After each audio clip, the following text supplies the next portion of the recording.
I am very sorry that I'm late. Got caught in traffic coming back from the south suburbs. Had to run an errand there.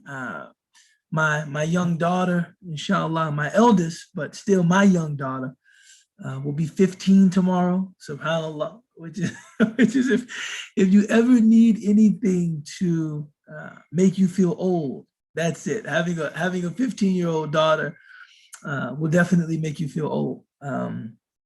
So we went out to the South Burbs to and we got a chance to kind of talk and some things that I wanted to prepare for her for tomorrow, and misjudged traffic and ended up being a little later than I expected to be. But nonetheless, you guys know the format. The floor is absolutely open. Anybody that has anything that they'd like to introduce into the conversation or the space, the floor is absolutely open. One of the things that I'll lead with is that we're thinking about returning to an in-person class.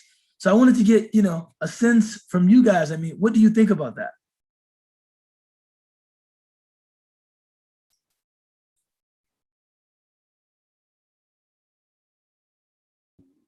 Assalamu alaikum, Sheikh. Wa alaikum salam wa rahmatullahi ala. And Eric, mashallah. How are you? Doing well, alhamdulillah. How about yourself? Alhamdulillah. I must say I'm doing well. Alhamdulillah, alhamdulillah. Yeah, so Eric and I, like, we hadn't even thought about, like, returning to, I just looked at him, I'm like, how do you feel about that? And he's like, I feel really good about that.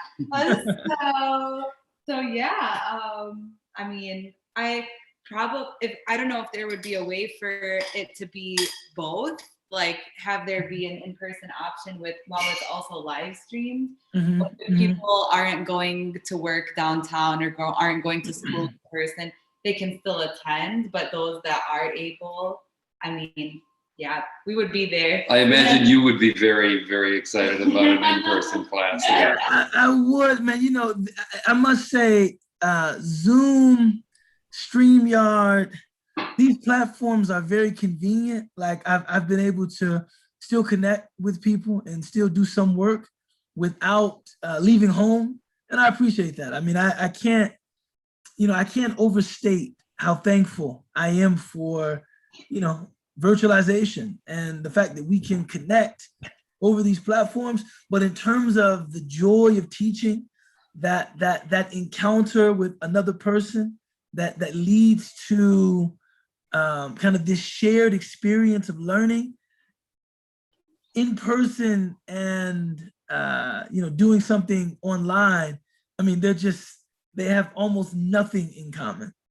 They have nothing in common. For one, I just feel like even though, mashallah, this is a really good group and people ask questions and people make points and people offer commentary, whenever we're looking at screens, I just feel like our mode of engagement is more passive. It's like, usually when I'm watching a screen, whether I'm watching videos on my phone, I'm watching a movie in my basement, I'm not talking back to the screen. I'm just watching the screen. I know the stereotype is at movies, all Black people talk to the movie. Don't go in the room. I actually don't do that. Right? I actually don't do that. It's a very passive kind of engagement. I feel like I'm looking at the screen, but I'm not engaged with it. And at times, not in this class, but in other classes, teaching via Zoom or teaching via StreamYard, sometimes I felt during the past year that people were just looking at me, but I don't feel like we're all together in the same way that I do when we share space. And even if people are just listening when we share physical space, I still feel like we're engaged in a shared collective kind of activity of learning. And it just feels much more satisfying to me, at least. So I don't know. Other ideas about in-person or remaining virtual? Anybody else have something?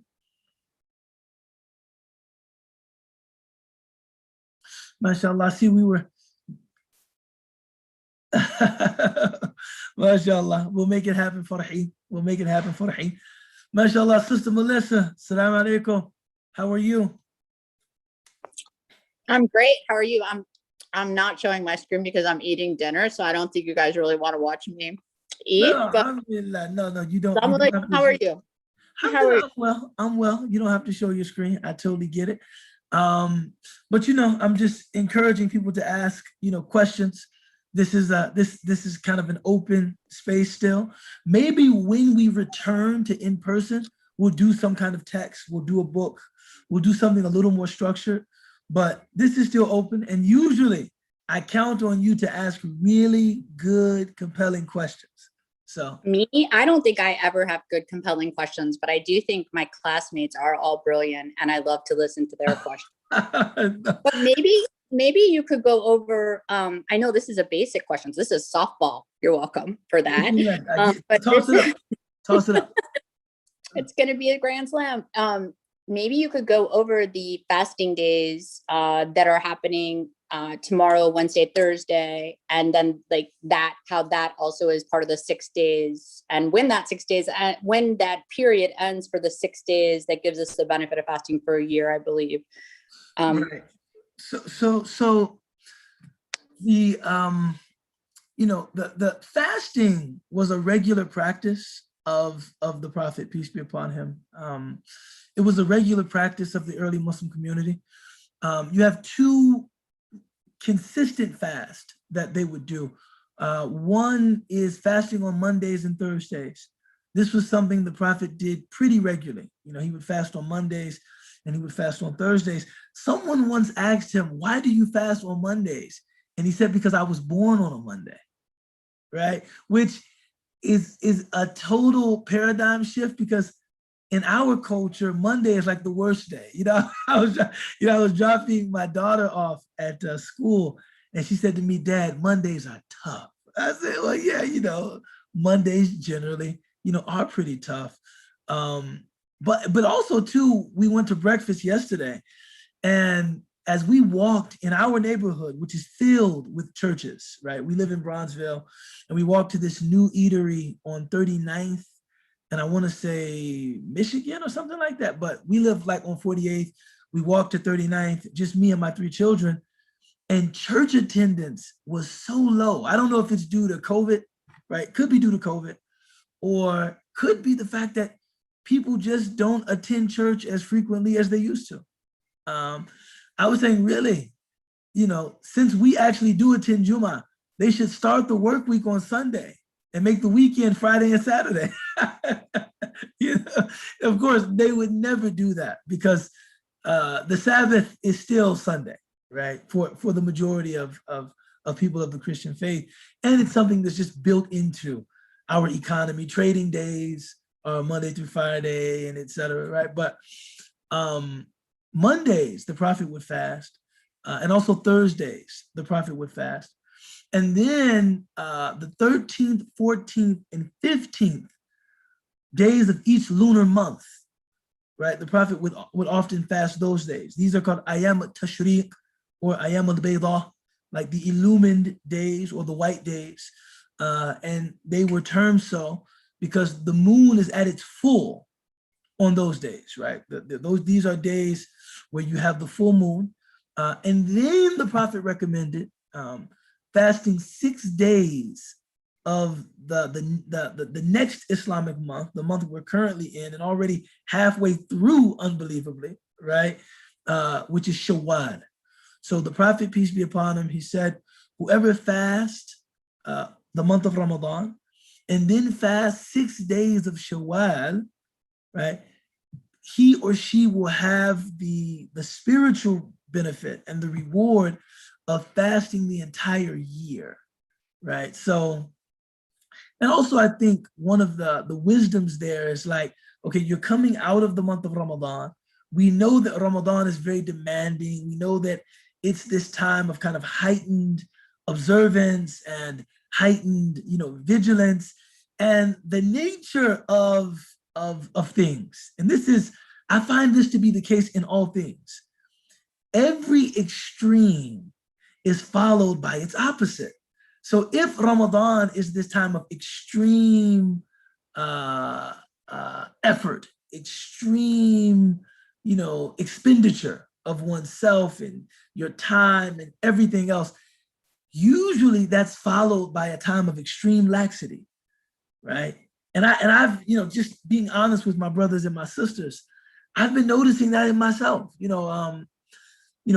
like since the Eid, it has been very difficult to wake up for prayer before Fajr. It's been very difficult to wake up, and pray in the night, like very, and I'm like, man, I think it's because Ramadan is so demanding that it's like, now it's like, opposite extreme.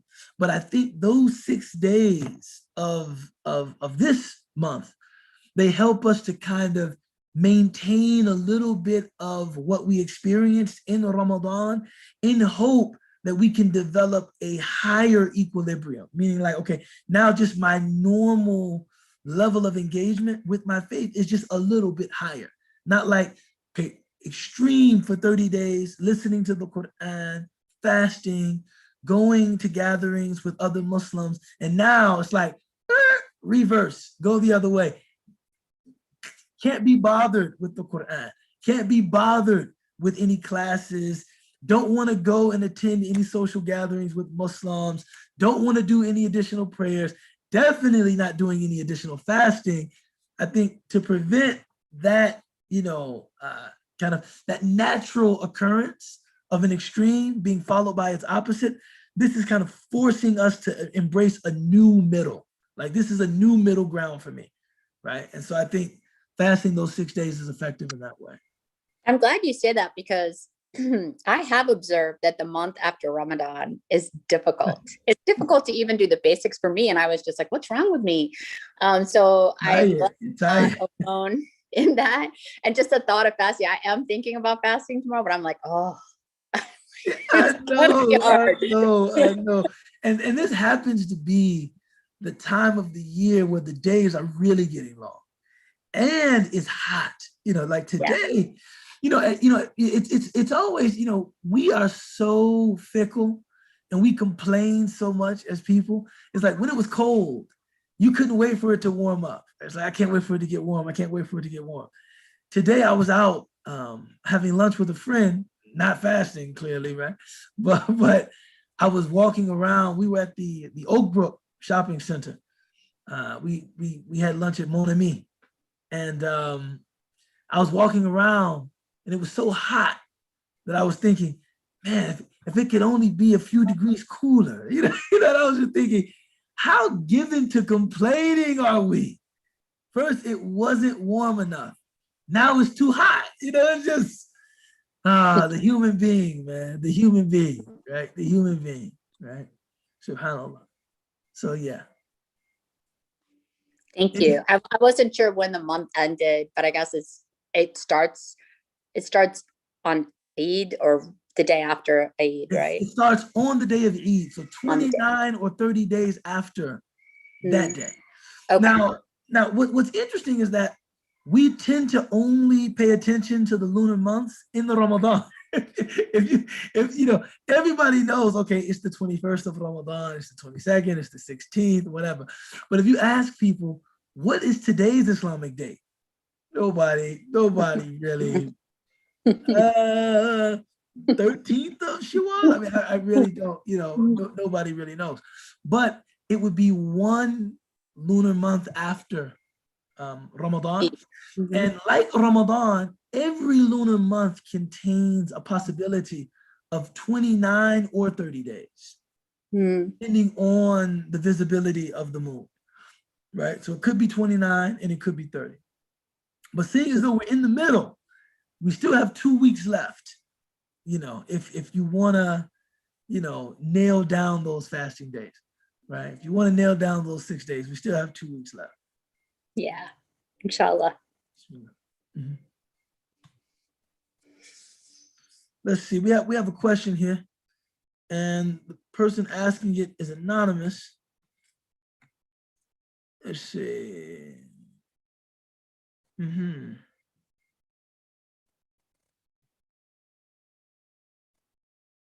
Mm-hmm.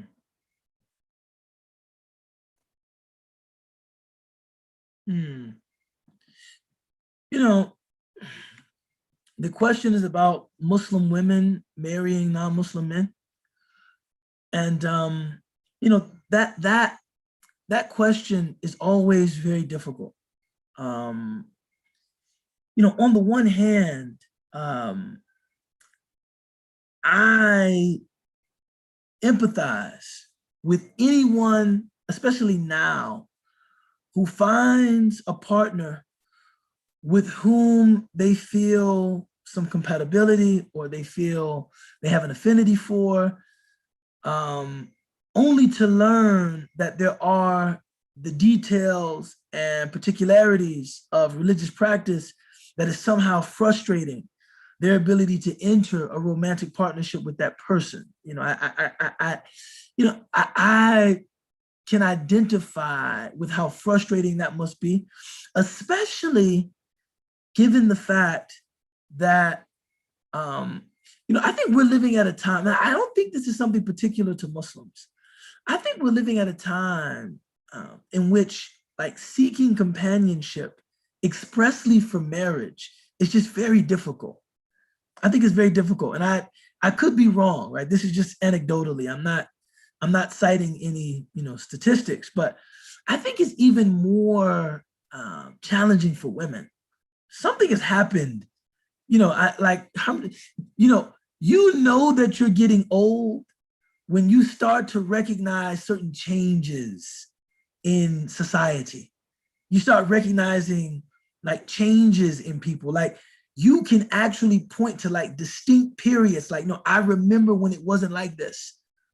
And something has happened with social media and I feel like everybody has a kind of accessibility to everybody else, right? And a lot of the men that I talk to, Muslim men, their expectations for marriage are like that of people who are literally looking at potential partners from all over the world. Like, what I'm saying? They have, whereas I think when culture, at least like dating culture, and courting culture was more local, there was a much greater chance of a person meeting someone or being introduced to someone and just assessing that person on the basis of their compatibility with that person. It's like you didn't feel the need to compare them to the whole world. Wasn't like that. There's a hadith of the Prophet ﷺ in which he's addressing fathers. And he says, if a man comes to you and you're impressed with his character and you're impressed with his deen, don't make it difficult for him to get married to your daughter, right? Don't compare him with the entire world. Like, don't just think about the person in front of you. Is this suitable or not? Don't think, well, this is good, but what about, don't rank and classify. Like, yeah, this is kind of like a B-, but we can get to an A+. This is okay, but I think we can do a little bit better. I feel like even though that is kind of an indication of a lot of options, I feel like it places women, especially because women tend to be deeper, actually, and more and less superficial than men. I think it places women in a very, very tough position that, men are just swiping and scrolling and looking at all of these profiles. I mean, it's just a strange kind of culture. So for a person, and then the other thing, thinking about this sister, who isn't on this call, by the way, but thinking about this sister who's, considering, marrying a non-Muslim man, the other thing is that I think that kind of access to people, it discourages marriage generally. It's like, I feel like a lot of the young Muslim men that I speak to, they're less and less excited about marriage generally. It's like, You know, you meet people early 30s, mid 30s. Are you considering marriage? I mean, And when I see that, I'm like, okay, there's only a few possibilities that are, there's only a few possibilities here. One, you're living some kind of monastic life, which I'm guessing is not really a possibility. Which I'm guessing. Two, you're engaged in some kind of illicit companionship, right? You're engaged in some kind of companionship that, is not spiritually edifying. Or three, you're just indecisive and you haven't found anyone to whom you want to commit.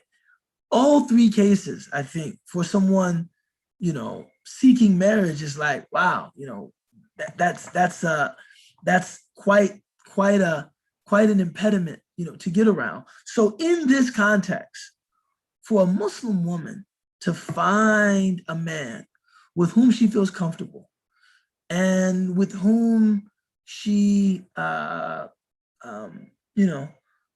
can see herself, I think it would be insensitive to just quote a text of religious law and just say, hey, look, the relationship is haram, get rid of the guy. No, I think that would be, again, I think that would be a bit callous. I think that would be a bit, insensitive. The first thing here that I would look at is, have you made as clear as possible to this individual how important your faith is to you? And any woman wrestling with this decision, her faith is obviously very important to her, right? I don't care how she considers her practice. She might consider it intermediate level practice. She might even consider herself a less observant Muslim. But if she were really non-observant, this wouldn't even come to her mind. It would just be, I like him, he likes me, we can get married. The fact that she's thinking, oh, but he isn't Muslim, and she's going to a friend and she's asking, what do you think about this? That suggests to me she's concerned about this, right? She's concerned about this. If she hadn't given it a second thought, say, oh, look, I like him, he likes me. There's a religious difference, but, not really that important. No, the fact that she's like, this is kind of, she hasn't determined that it's a deal breaker, but she is on the fence about this and she is deeply concerned about it. I think in those situations, it's always best to express to the potential partner, to the potential partner, to the person that you're considering, this is really important to me. This is really, really important to me. And to have them know that this might not make sense to you, because it's amazing how faith does not occupy the same place in terms of priority in the lives of, even all people of faith, right? It doesn't, some people are like, yeah, I'm Christian, but it's not, it wouldn't have an impact on who I would or wouldn't marry. It's not that sort of thing. It's kind of like, yeah, I believe, but it doesn't even have an impact on what I will or will not eat, right? It's like, what's the connection here? To make clear to the person, hey, look, this is very important to me, in a way that might not immediately make sense to you, but this is very important to me. And if you care about me, at the very least, can you consider this?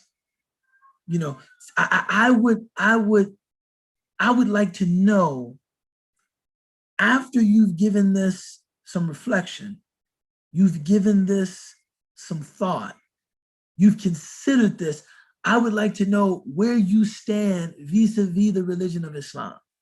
You know, whether you say it's something I admire, but I'm not a believer in it or something like that, or then I know where you stand after you've considered it. But the first thing that she has to do, she has to be willing to, you know, deal with the discomfiture, to be able to deal with the uncomfortability that will be produced by that conversation. Hey, look, this is really important to me.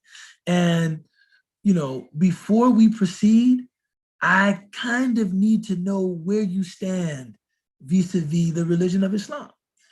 Once she learns where he stands vis-a-vis Islam, then she will have a couple of options open to her. If he becomes Muslim, and I believe these are issues that we should be committed to as a community. As an entire community, we should have like brothers who are willing to sit with this person, talk to this person. We should make sure that our spaces are accommodating enough that this person can come around, you know, really see what Islam is about as they determine whether or not they believe in it, kind of believe in it, don't believe in it at all, just respect it. Whatever their relationship, whatever their authentic, real relationship with Islam is, we should play a communal role in trying to see to it that this person, I don't have kind of a proselytizing bone in my body. It's just not my style. But on something like this, if the sister brings this brother to me, I will straight up preach to him. I will straight up, usually my style is very light. I'm not a pushy person. This is Islam and it's better than Christianity. That's not my style. But if a sister is considering someone for marriage, he is trying to determine his stance vis-a-vis Islam, I will straight up preach to him. Look, man, you should be Muslim. You should become Muslim. This is a good religion. This is a good religion. You know, you don't even have to think about it as converting. Just think about it as like you had knowledge of Christ. Now you're gaining a little more knowledge. And, you know, almost in the same way that one wears a garment.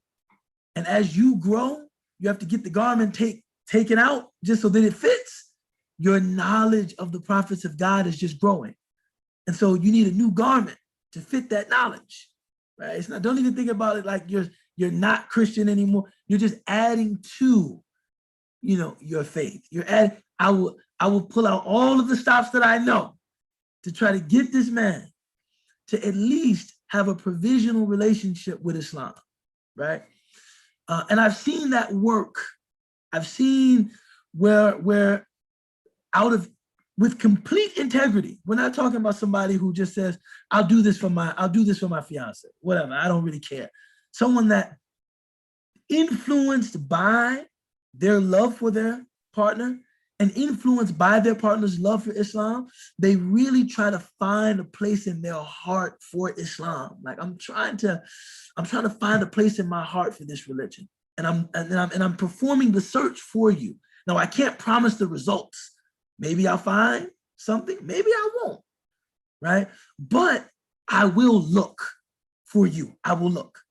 And I've seen men that have agreed to look, and alhamdulillah, they found something that satisfied their partners, satisfied themselves. That, you know, I'm satisfied with my relationship with Islam, right?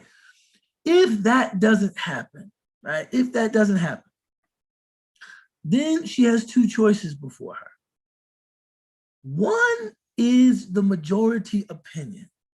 The majority opinion is that it represents a compromise, a potential compromise of a woman's faith to be in a marriage with someone who doesn't share her beliefs. Now, that being said, I do recognize, son, what can I do for you, bro? The remote for the television is not in here. No. I don't know where it is. Son, I'm on the call, son. Why are they constant on this action? So, if the position of the and this, when I say overwhelming majority, the tradition until recently is almost univocal about this point, that it would represent a risk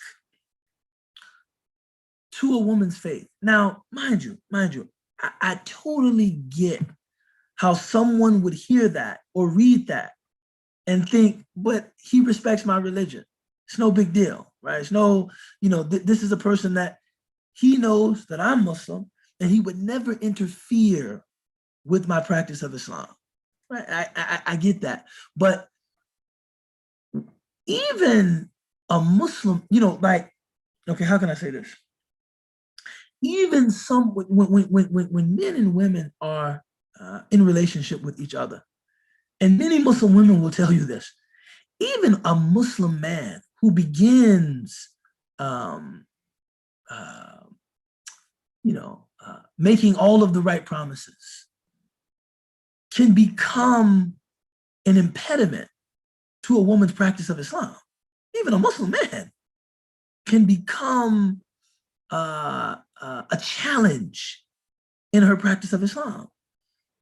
And even he might not be restrained through reminders about Allah. So, you can't treat your wife like this, or you can't prevent her from leaving home when she's going to visit her family, when visiting family is a part of our faith, or you can't prevent her from seeking fulfillment in ways that are recommended by our tradition, seeking knowledge, seeking relationships with other Muslim women, seeking physical activity, engaging in meaningful pastimes, work, etc. That even a Muslim man can become someone, and I've seen this more often than I would have liked to, that presents a challenge to a woman to practice her faith. But we're hoping that because we share the faith of Islam, we can come to him, remind him about his Lord, and maybe this can check his behavior. Say, astaghfirullah, man, you can't talk to your wife like this, or you can't do this to your wife. This isn't good. Or you can't prevent her from fasting in the month of Ramadan. You can't prevail upon her for sexual intercourse during the month of Ramadan. You can't do that because you're Muslim, she's a Muslim, we expect you to know better. The only thing that the traditional scholars saw with the non-Muslim husband is that that intervention is not possible.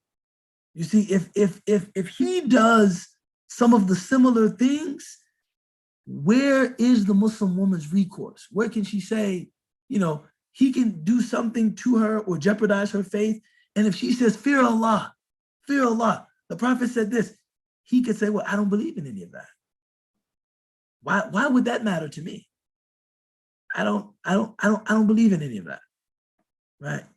So that, for a lot of the traditional scholars, represented a compromising position that a Muslim woman should not be placed in.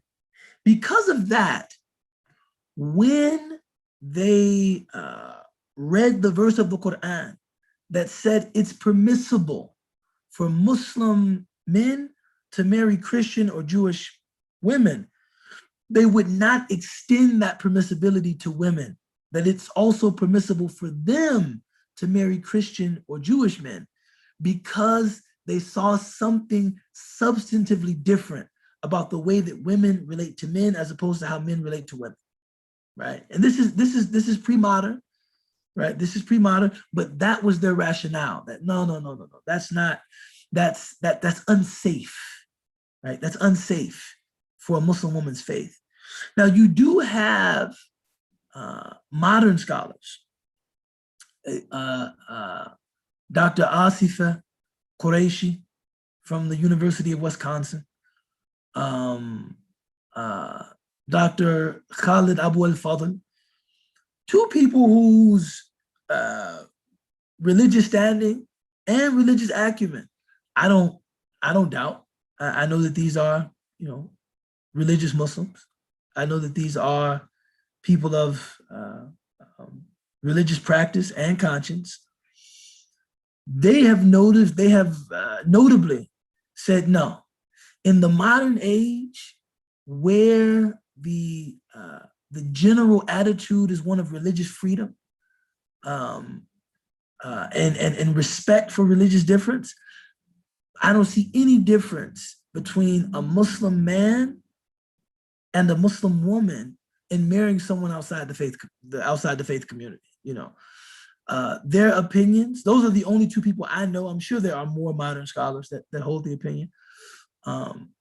Their opinion is extremely rare. It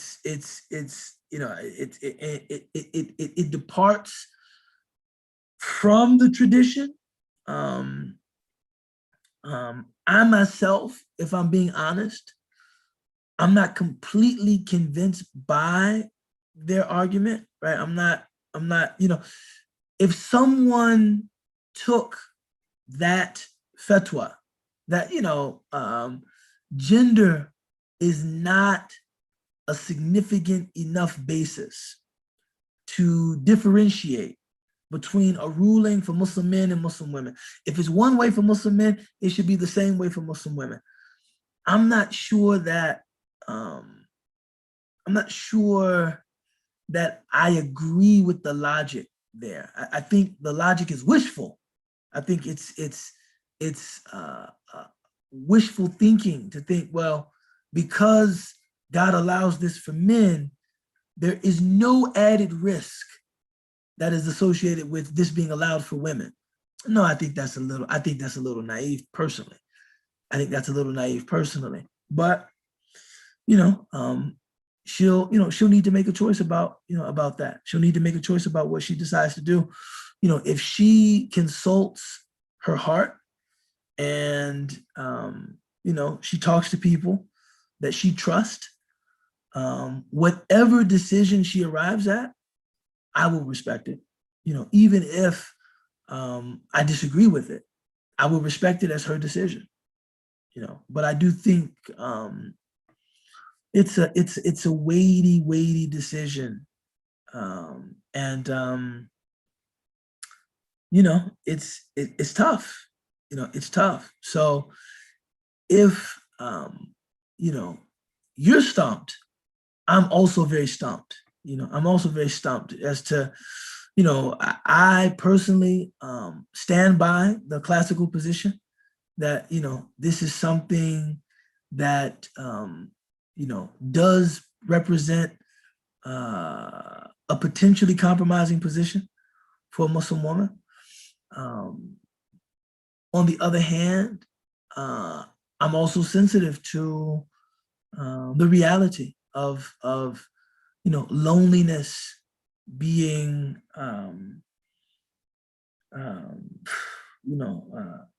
for some of us, loneliness, can feel like a curse, I'd imagine. And if one is compelled, to take a minority position, if one is compelled to take a minority position on the issue, one is compelled to take that minority position. One is compelled to take that minority position. I myself, like I said, I'm still compelled by the logic of the traditional position, but there are other ways of looking at that. and respectfully, right? I only mentioned two scholars that I've met, and that I believe, have the requisite, acumen, who don't feel like this is something that should be prohibited to Muslim women. They believe this is something that, if it's permissible for Muslim men, it should be permissible for Muslim women as well. I don't agree with them, but I respect their position, and I would respect the position of someone who adopted that position. I don't know if that makes it clear.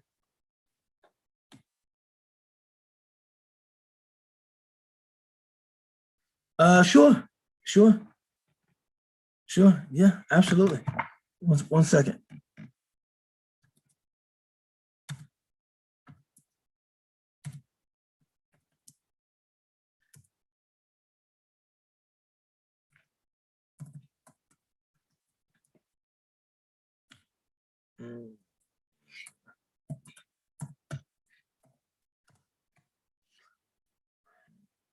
So anybody else have anything?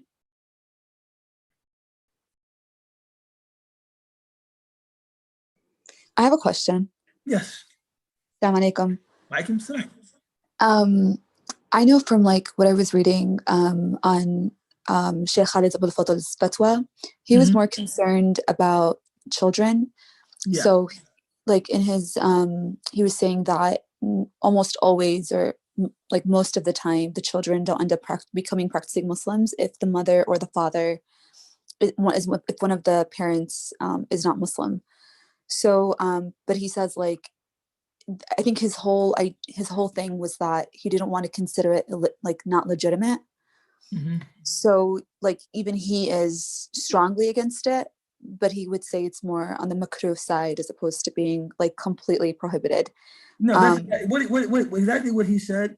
And to give you some context, Asma, this is Khalid Abul Fadl, who he's taken some very unique positions and very liberal positions on things. But if anyone tells you Khalid Abul Fadl doesn't know anything about Islam, or he doesn't know anything about Islamic law, that person is lying. Right. No, I know. If someone says, "Oh, that guy doesn't really," if someone tries to just denounce him, he's just a Western academic. He doesn't know anything. No. He isn't. But so listen to this. I was with a group. We just graduated actually from Azhar. He was in Egypt for the Ma'arad al-Kutub, for the book fair. And someone said, "Would you like to have lunch with him?" Now I'm puffed up, filled with arrogance. I just finished my degree, right? My undergraduate degree. I'm puffed up. I'm filled with arrogance, and I was thinking, honestly, he's the guy who said it's okay for Muslim women to marry non-Muslim men. I gotta confront him, right? So we're eating, and I'm trying my best, like fake imitation politeness. I said, Professor Abul Fadl, can I ask you something? And his demeanor is totally like kind of very, as a matter of fact. Yeah. I said, how did you arrive at the conclusion that Muslim women can marry non-Muslim men when the text, both in the scripture and in the tradition, they seem so clear to me, right? They seem so clear to me. So how could you arrive at an alternative conclusion? He said exactly what you said, Esma. He said, first off, anyone that's saying I endorse this, or that I think this is great, or they're not being honest about my position.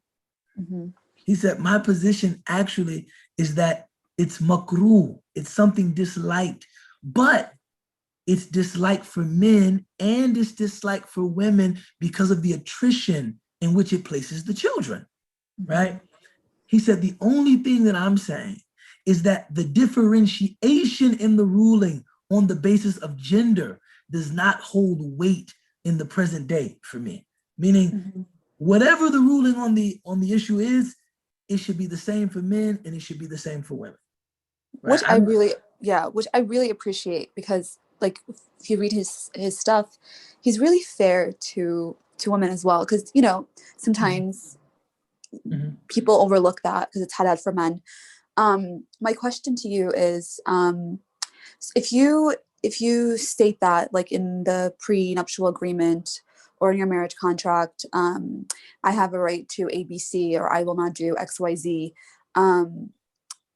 like if you were to state like your Islamic rights, or you know, I will not eat during Ramadan, or whatever it is, like that you were saying, sometimes a man can preclude his wife from doing during Ramadan, or during times of worship that he doesn't necessarily partake in. Would that change your opinion on it if kids weren't involved, but there was this contract that was laid out? Well, this is the thing. The thing about it is, it's kind of like, even how can I say? It's like if you look at the verse, right, that we recite when people get married, and I actually, mashallah, performed 2 weddings this weekend. Alhamdulillah. Alhamdulillah. I don't know if you guys remember Tariq Weaver, who used to come to the class. He got married on Saturday, mashallah. MashaAllah. He used to come to evenings He too. got married. MashaAllah. He married a sister named Iman Court. It was a beautiful wedding. She's Palestinian. He's African American. So one part of the intro, they were playing like Stevie Wonder. Then they were playing some Palestinian songs from the Bellet. It was a very interesting kind of cultural mashup, and I felt very honored to be a part of that ceremony. But one of the verses that we always recite when we perform marriages, Ya ayyuhan nasu ittaqu rabbakum alladhi khalaqakum min nafsin wahida. O humanity, fear your Lord that created you from one soul. وَجَعَلَ مِنْهَا رِجَالًا كَثِيرًا وَنِسَاءً, and made from that one soul many men and women. وَاتَّقُوا اللَّهَ الَّذِي تَسَاءَلُونَ بِهِ وَالْأَرْحَامَ إِنَّ اللَّهَ كَانَ عَلَيْكُمْ رَقِيبًا. You know, fear God, by whose name you demand your mutual rights, and you remain connected to your family, and remember that God is the watcher over all of you. That in a certain sense, the reason why the Prophet would recite this ayah was intended as like a check to husbands, because of course in that pre-modern context, there was an understanding that in marriage, the husband was being given a certain kind of, dare I say, authority. He was being given certain rights, right? But he had to remember that above him is God, meaning you cannot become tyrannical, you cannot become controlling, you cannot become abusive, because above you is God, and God, وَكَانَ اللَّهُ عَلَيْكُمْ رَقِيبًا, God is watching over you. Right? God is watching over you. So a lot of, in the traditional understanding of marriage, a lot of, like, we recognize, like, women's safety and security was always taken very seriously by our legal tradition. And at the end of the day, the thing that they felt like balanced the scales was that she has in her defense, the religious law and teaching is over him, meaning he can't just say anything. He can't just do anything and have an expectation that because you're wife and I'm husband, this is, there is some means of challenging, you know, any misconduct in which he might engage. And even though that exists, anybody who knows people that are married in this community will still say a lot of misconduct still happens. You know, a lot of misconduct still happens. And marriage is always risky. And I think it's riskier for women. You know, there's much more to be damaged. There's much more to be harmed in the case of women. In the case of a woman marrying a man, and the community, her family, herself, in spite of him mentioning contractually, oh yeah, I agree to this and I agree to that, I agree to this and I agree to that, there's no assurance on a religious basis that you believe in something that is supposed to protect her. Meaning, like, not just like you're giving us your word. So yeah, I give you my word. I give you my word. I'm not an abusive man. I wouldn't do this to her. I wouldn't do that to her. The tradition always viewed that as kind of like not enough of an assurance. Like, but do you believe in something? Right? Do you believe in something that would I don't know if I'm making myself clear. It's kind of like it's already a dangerous position to be in. You know, I think, you know, just given even just the difference in our physicality as men and women, it's already, you know, something of a compromising position to be in. The man's potential God-fearingness is what makes the situation manageable. That, you know, there's something here that balances. In the case of a man who, you know, does not respect or is not bound to that kind of religious observance, I still think that does represent a compromise, even if he signs a contract. Even if he signs a contract, I won't do this and I won't do that and I won't do this. I still feel like the contract, just like a man who's Muslim says, I won't do this and I won't do that and I won't do this, you know, his ability to fulfill what he said is only as good as his faith. In this case, the man's ability to do what he said is only as good as his word. And then additionally, and this is one of the major differences between Muslims marrying Christians or Jews and them marrying Muslims, is that we still can afford a position of respect and even deference to their religious traditions. Like, if someone is Christian, I actually believe that, you know, with some differences that maybe I believe came into the picture earlier, or some things that, you know, represent some deviations theologically, but I do believe that there's an authenticity and a realness to the God that they worship and the prophet, in my understanding, that they follow. They are unable to afford a similar place of respect, usually, to my tradition, right? They're not able to say, you know, Muhammad is a prophet, because of course, if they said that, then they would be Muslim, right? So, you know, it still represents a bit of a, you know, it's like, you know, it's like one of my, you know, one of my teachers told me this. I'll never forget, I was in Egypt, and he told me, my daughters are so precious to me. He said, my daughters are so precious to me. It would, you know, for me to think that they were being harmed in any way would be so disquieting that I wouldn't be able to sleep at night. He said, so when I'm thinking about a man who would take my daughter's hand in marriage, the thing that's most important to me is, does he fear Allah? Because if he, and of course, this is a man from a village in Egypt. So, you know, if the way that he phrases things offends you, I'm apologizing for him, right? He comes from a different cultural context. He said, because if he fears Allah, even if he doesn't like my daughter, I know that he will not mistreat her. Even if he has to bring her back to her family's home, I know that he will not mistreat her if he fears Allah, right? If he doesn't fear Allah, I will never be comfortable with him being with my daughter. Right? There's nothing else that would give me assurance that my daughter is safe, except that I know he fears Allah. He fears Allah.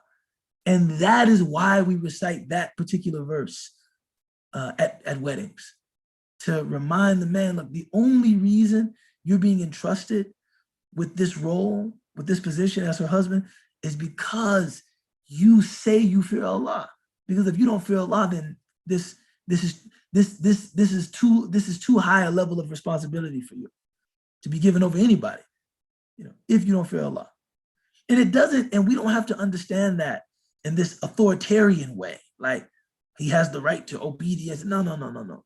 Just he can really do damage, man. And I would be lying to you if I didn't say, no, a bad husband can really do damage, man. And not just physical damage to your esteem, damage to your faith, damage to your self-worth. He can really do damage. He can really do damage. I don't know if that's clear.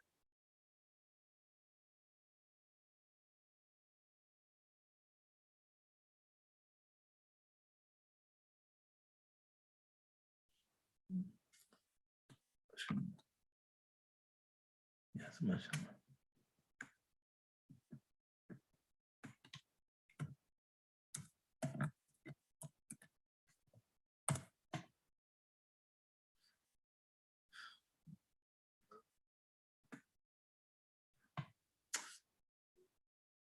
MashaAllah. So, any other insights, questions, ideas?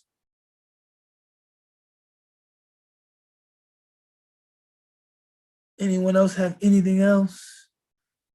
We see our younger sister Gemma in the background, walking around, hanging out with mom, just within earshot of what we're saying. Alhamdulillah. She's privy to a lot of your lectures. Alhamdulillah. Oh yeah, of course. I see her as kind of like, I'm too cool to be on. I'm too cool for this to be on camera. I know this is too lame for me. But if I'm busy in the house and I walk by and I happen to hear something that makes sense, I may nod my head. I may say, That's my goal, and my birthday present every year is they come and listen to your lecture. So alhamdulillah. And honestly, Cooper was like really moved by the lecture that he came to see that you did. He really, in fact, I have always wanted him to have access to your discussion with respect to atheism, and it was a really, really brilliant and on point. And it really resonated with him. And I appreciate it. Thank you. Alhamdulillah. You want to know something about that, Melissa? And I'm wallahi, when I was speaking, I was focused on his heart. Wallahi. I'm not making this up. When the question was asked, the guy sitting in front of me, the brother sitting in front of me, may Allah preserve him, he asked the question, but when I started to answer, I only thought about your son. Wallahi. Alhamdulillah. That's so nice. And I thought about, when I was his age, if I were that intelligent, what's something that could maybe open some psychological space for me? And that's what I spoke to. Alhamdulillah, that's so kind of you. It really, really resonated. And I'm terrible at coming home and trying to, even though I try to repeat some of the things that I hear in your classes, I can never, despite the fact that I'm actually a trained lawyer, I cannot seem to make these strong arguments the second he starts wanting to have a debate. And probably I care too much, the same reason doctors don't operate on members right. You can't do it. It's like you can't be objective and dispassionate. It's like I can't. It's like I can argue with anybody except my wife. Right. Like anybody else, they can disagree with me. And it's like, you can maintain your intellect, your it's like I have this distance and I'm very, very cool. And I'm talking about, it could be like a serious topic and I can say, well, I guess we just agree to disagree, Yeah. God knows the truth, and may Allah bless you on your path. And I pray that I'm blessed on mine. And we just ended. With my wife, I'm like, how can you not see that what I'm saying is correct? What? Are you listening? There's no way that you can just, it's like, because you care. Because you care. Someone that you don't care so much, you say, well, ask mom. Go ahead. Yeah. So I get it, but I was thinking about him. Alhamdulillah, I really appreciate it. It was such a beautiful way that you outlined it. So I've always wanted him to hear that particular argument. And it really is a beautiful one, just in a sense of like how arrogant do you have to be to think that your experience in the world is the be all and end all, that that if it's not known by you, then it must not exist. Like, it was such a beautiful point. I really appreciate it. So thank you. Other points before we end? MashaAllah. Summer, we haven't heard from you today. What did we do? Did we anger you? No. I just joined late, so I was enjoying the conversation. I was touched by the last interaction with you about Sister Melissa and her son. Alhamdulillah. No, we're doing well. Alhamdulillah. How's my brother Steve? Steve, how are you? Oh, alhamdulillah, I'm good. How are you, brother? Alhamdulillah, I'm well, man. We got, they were asking a question about marriage, and I was thinking, we got to get Eric and Steve together to say, oh yeah, this is how an impression is made. this is how, this is how an impression is made. Because there's really, of course, I mean, guidance comes from God, right? There's no way you can ensure that somebody will see eye to eye with you, on what they believe. But for two people who, were strong but gentle, strong enough to make it clear that this is very important to me, and gentle enough to let the partner develop their relationship with Islam, Summer and Ala, you guys are, mashallah, kind of the experts of the field. The experts of the field. Mashallah.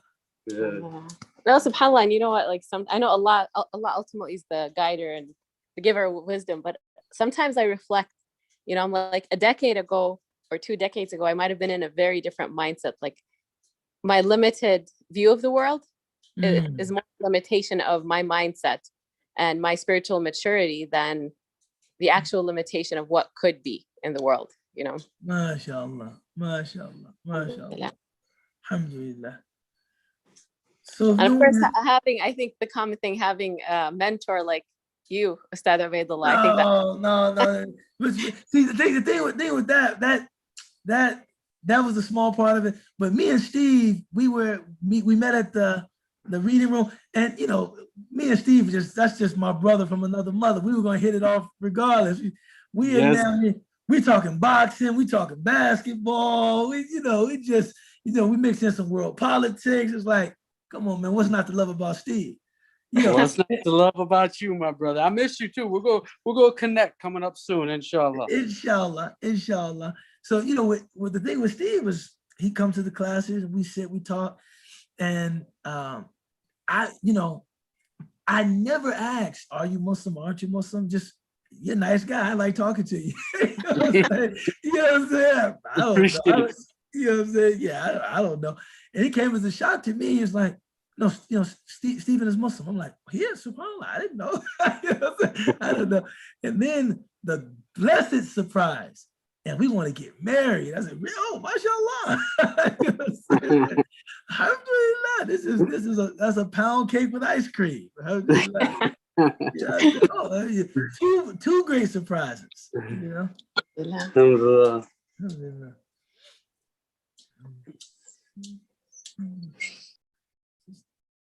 So with that, inshallah, I guess we'll start. Bismillah ar-Rahman ar-Rahim wal asr. إن الإنسان لفي خسر إلا الذين آمنوا وعملوا الصالحات وتواصوا بالحق وتواصوا بالصبر. Ameen ya Rabbal Alameen. Assalamu alaikum. I look forward to seeing you all. Maybe in person soon, man. We'll see. We'll see what happens, man. We'll see what happens. Assalamu alaikum.